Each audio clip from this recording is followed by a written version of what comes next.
ब्रैजिनं रौता बियाबनि बिटिआरनि मावफुं सोद्रोमा डक्टर नीलु स्वर्गियारिया बिटिआरनि फिन मोनसे मोजां मावबिथांखि मावफुंना होदों।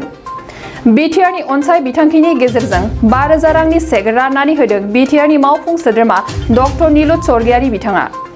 थारैनो प्रमद बर'नि दैदेननाय बिटिआर सरकारखौ गोदान बायदि मावबिथांखि लानानै सरासनस्रा सुबुंफोरनि फालांगि बायदि हाबा मावनायफोराव हेफाजाब होबाय थानायखौ नुनो मोनगासिनो। दिनैबो बेबादिनो उदालगुरि जिल्ला रौता बियाबनि सिङाव थानाय बर' बाजारनि मडेल लाइब्रेरियाव ओनसोलनि गासै 149 सासो बेनिफिसारिसफोरनो बिटिआरनि अनसाय बिथांखिनि गेजेरजों मावफुं सोद्रोमा डक्टर नीलु स्वर्गियारिया 5,000 रांनि चेक राननानै होदों आरो बे रां अनसुंथाइखौ आजावनो मोननानै ओनसोलनि गासै मोनगिरि सुबुंफोरानो जोबोद गोजोननाय फोरमायदों। लोगोसे बिटिआर सरकारखौ साबायखर बावदों।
नोंथाङा सरखारि साख्रि नागिरदोंना?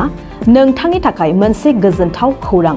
नोंथांनि थाखाय दं एडुकेट पइन्ट, जेराव नोंथाङा सोलोंथाइ लानायनि गेजेरजों सरखारि साख्रिनि गुबुन रोखोमनि गोब्राब आनजादफोरखौ उथ्रिसारनो हागोन आरो गावनि आथिङाव गसंथानो हागोन।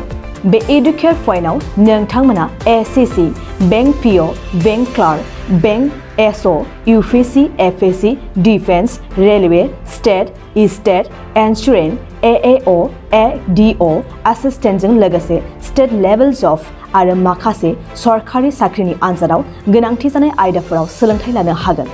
मख'नो गोनांदि बे सोलोंसालियाव साख्रिनिल' नङा, बेयाव एमबिए आरो सैनिक स्कुल बायदियाव एडमिशननि थाखाय एन्ट्रेन्स होनो थाखायबो सोलोंथाइ लानो हागोन।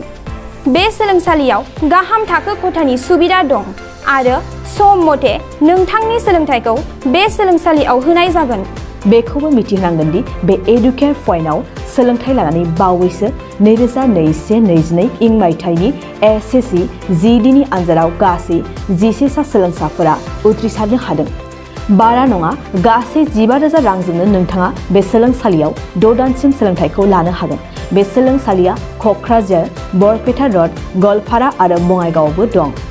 क'क्राझाराव सोलोंथाइ लानो गोसो गुदुं जानाय सुबुंफोरा 70020261333 9101536360 70020261333 9101536360